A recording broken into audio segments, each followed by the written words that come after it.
तर मित्रांनो, डिस्क्रिप्शन मध्ये मी याची लिंक दिलेली आहे. त्यावर क्लिक करून तुम्ही डायरेक्ट या वेबसाईटवर येऊ शकता. तर बघू शकता इथे online application for the post of peon website open होईल तुमच्या यावर.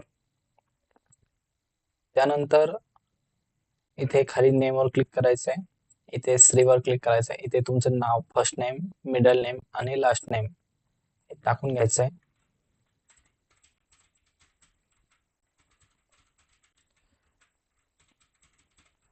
त्यानंतर इथे तुमचा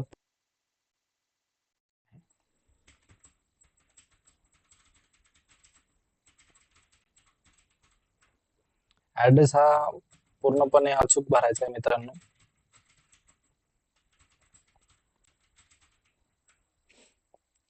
त्यानंतर पोस्टल ऍड्रेस, त्यानंतर तुमचा जिल्हा, जो पण जिल्हा आहे तो निवडायचा आहे आणि इथे पिनकोड टाकायचा आहे. त्यानंतर खाली यायचं आहे. इथे तुमचा आधार नंबर टाकायचा आहे.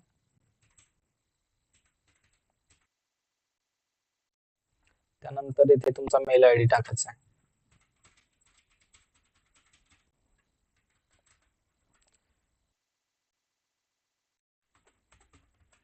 खाली त्यानंतर मोबाईल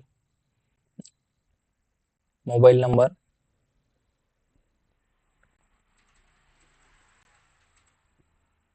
त्यानंतर तुमचं जेंडर, मेल, मुलीचा फॉर्म असेल तर फिमेल टाका. त्यानंतर मुलाचा फॉर्म असेल तर मेल टाका. त्यानंतर इथे तुमची कास्ट कॅटेगरी ते सिलेक्ट करायची आहे. त्यानंतर जो धर्म आहे तो सिलेक्ट करायचा आहे. त्यानंतर तुमची कास्टची कॅटेगरी ओबीसी मध्ये येते, एससी मध्ये येते, एसटी मध्ये येतात. त्यानंतर इथे कास्टची म्हणजे जात टाकायची आपल्याला.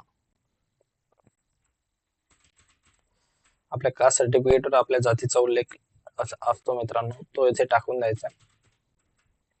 त्यानंतर इथे तुमची जन्मतारीख टाकायची आहे.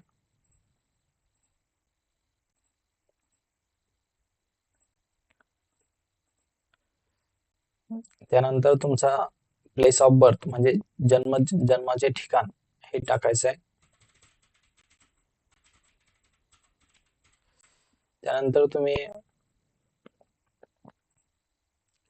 इथे मॅरिड आहात तर मॅरिड टाका, सिंगल आहात तर अनमॅरिड टाका. त्यानंतर तुमचे इथं एज्युकेशनल.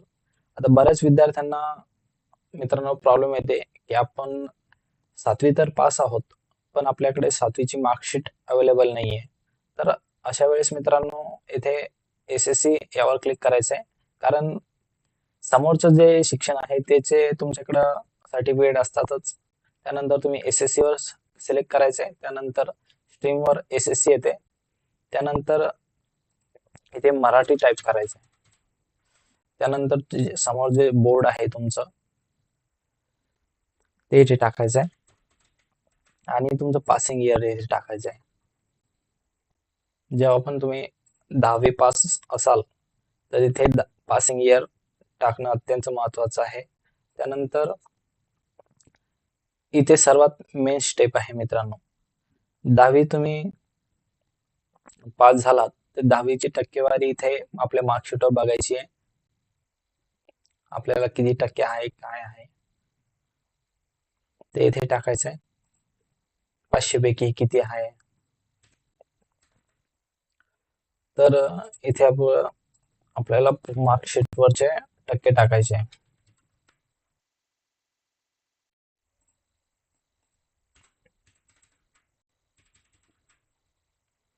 हे बघा, इथे टोटल मार्क्स टाकायचे आहे आणि इथे तुम्हाला 500 पैकी किती मार्क्स आहेत इथे ते टाकायचे. त्यानंतर आपली टक्केवारी इथे समोर येते.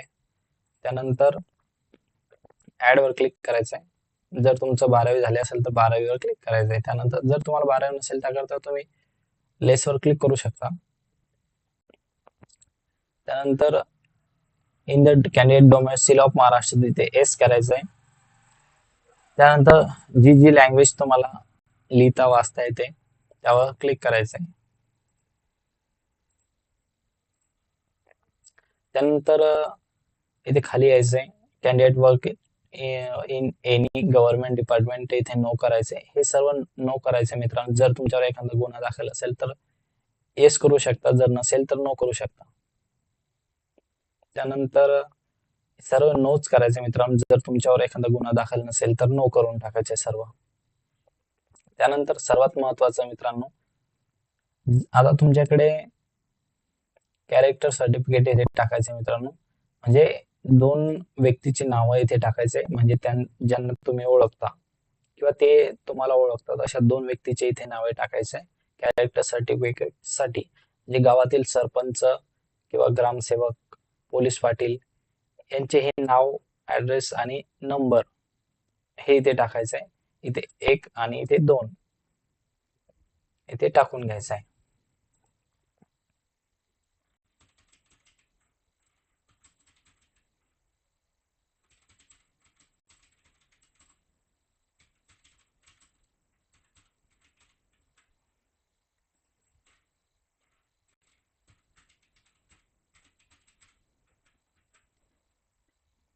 त्यानंतर इथे त्यांचा नंबर टाकायचा आहे.